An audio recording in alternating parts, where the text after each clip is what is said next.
For more than 200 years, John Keats's Ode on a Grecian Urn has been one of those poems that people just can't stop talking about.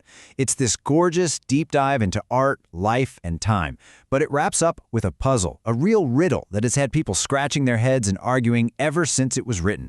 So, to really get this poem, you kind of have to start at the end. We're going to jump right into the deep end with the final two lines that have caused all the trouble. This is supposedly the big message that this ancient piece of pottery has for all of us. So there it is. The urn itself speaks these words. It's meant to be this huge final statement. But what on earth does that actually mean? That beauty is truth? And is that really the only thing we need to know? I mean, come on. It's a line that has absolutely fascinated and, let's be honest, frustrated so many people for so long. All right, so how do we crack this code? Well, we have to treat this whole thing like a detective case. The urn is our only witness, and the scenes carved on its side, that's the evidence. If we look closely at the clues it's giving us, maybe we can start to piece together what it all means. Okay, before we get to the urn's message, we gotta understand the urn itself. Who is this messenger? Because Keats gives it a really specific, really interesting title right at the start, even before he tells us what's on it. He calls it a Sylvan historian. Sylvan, that just means from the woods. So it's a historian, a storyteller from this quiet, natural, peaceful place.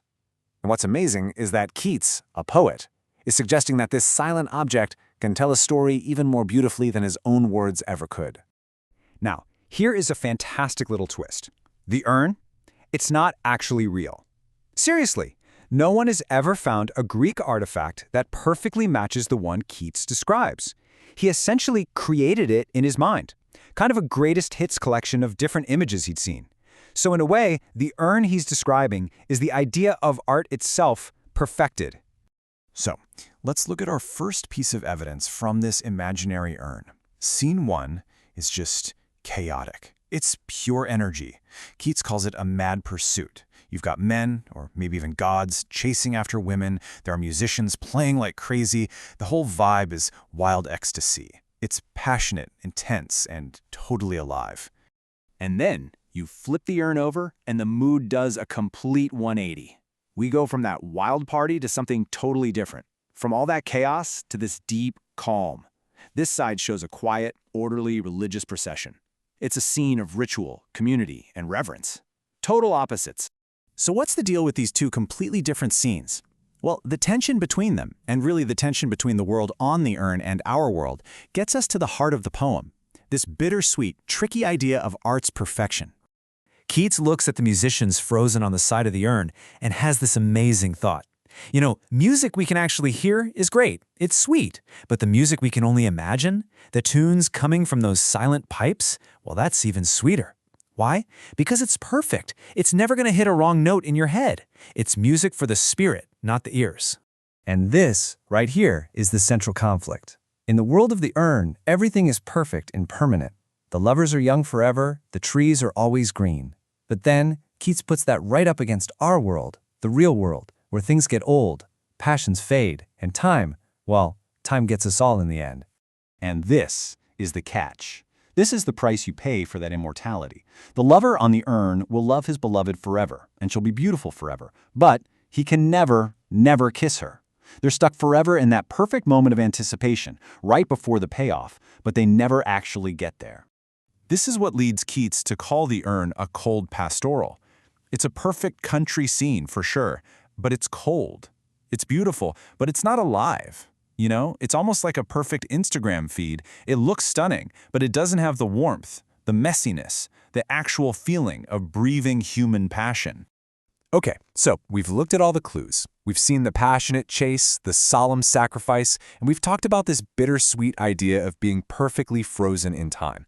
So with all that in mind, let's go back to that final verdict, the line delivered by the urn. So, how have people tried to figure this out? Well, you can look at it through a few different philosophical glasses. If you're a Platonist, you might say that beautiful things in our world are just faint echoes of a higher, perfect, capital T truth. Or, if you're a romantic, you might argue that the intense feeling we get from beauty is a kind of truth, an emotional one.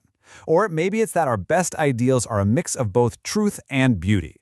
But yeah, not everyone was on board with this. Not at all. The famous poet T.S. Eliot, for one, hated it. He called the lines a blemish, like a pimple on an otherwise beautiful face. He just thought it was a clunky philosophical statement that had no business being in such a great poem. But there's a really great counter-argument. The critic Cleanth Brooks said, hold on a second. The lines are dramatically appropriate.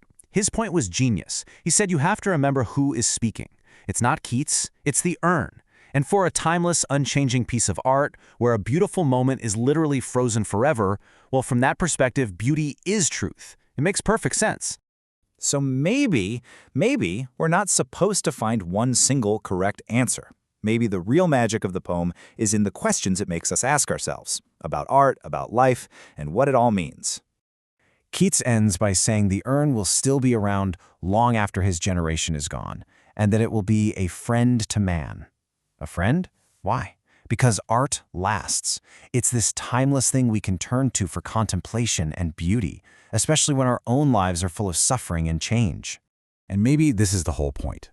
Keats says the urn dost tease us out of thought. It's not a math problem you're supposed to solve. Its job is to pull you out of your logical, overthinking brain and just push you into a state of wonder. Kind of like trying to think about the concept of eternity. You can't really grasp it, and that's the point. So, in the end, Keats doesn't give us the answer. Instead, the urn sort of passes the torch to us. It forces us to look at our own lives and ask ourselves, okay, where do I find beauty that feels true? And where do I find truth that feels beautiful? And that challenge, that personal question, is exactly why we're still talking about this poem today.